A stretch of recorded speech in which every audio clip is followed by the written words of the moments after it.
Ola, Uber, Rapido అందుబాటులోకి వచ్చాక ప్రయాణం మరింత సులువైపోయింది. సొంత వాహనం అవసరం లేకుండా ప్రయాణించే సౌకర్యం ఏర్పడింది.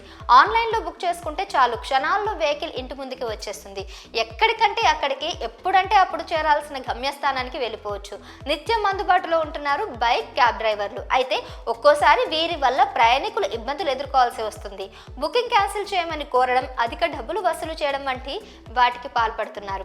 కొన్ని సందర్భాల్లో మహిళల పట్ల అసభ్యంగా ప్రవర్తిస్తున్నారు. దీంతో మహిళలకు రక్షణ లేకుండా పోతుంది. తాజాగా ఓలా క్యాబ్ డ్రైవర్ మహిళా ప్యాసింజర్ కు ఊహించని షాక్ ఇచ్చాడు. ఆమెను అమ్మడానికి ప్రయత్నించారు, కానీ ఆమె చాకచక్యంతో వ్యవహరించడంతో బయటపడింది. ఈ ఘటన బెంగళూరులో చోటు చేసుకుంది. ఇక పూర్తి వివరాలకు వెళితే, శనివారం రాత్రి 10:30 బెంగళూరు విమానాశ్రయానికి చేరుకుంది ఓ మహిళ. మొదట ఆమె విమానాశ్రయం వద్ద ఉన్న ఓలా క్యాబ్ పికప్ స్టేషన్ వద్దకు వచ్చింది. అక్కడే ఉన్న ఓలా క్యాబ్ డ్రైవర్ ఆమెను గమ్యస్థానానికి తీసుకెళ్తున్నారని క్యాబ్లో ఎక్కించుకున్నాడు. కారు ప్రయాణం మొదలైన తర్వాత డ్రైవర్ అనుమానాస్పద ప్రవర్తన మహిళకు అర్థమైంది. ఆమె తన గమ్యస్థానాన్ని నిర్ధారించుకునేందుకు డ్రైవర్తో మాట్లాడాలని ప్రయత్నించింది. క్యాబ్ డ్రైవర్ ఆమె మాటలను వినిపించుకోకుండా ముందుకు సాగాడు. ఓలా యాప్లో వచ్చిన ఓటీపీ డ్రైవర్కు చెప్పిన అతను తాను యాప్లో ఎంటర్ చేసుకోలేదని తెలిపింది. తను ఓలా యాప్ని పనిచేయడం లేదని చెప్పి మహిళను తన ఫోన్లో డెస్టినేషన్ ఎంటర్ చేయమని కోరాడు.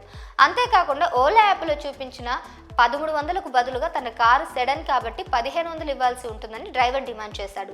డ్రైవర్ ప్రవర్తన చూసి ఆ మహిళ తీవ్ర ఆందోళనకు గురైంది. తనను ఎక్కడ అమ్మేస్తాడోనని ఆందోళనకు గురైంది.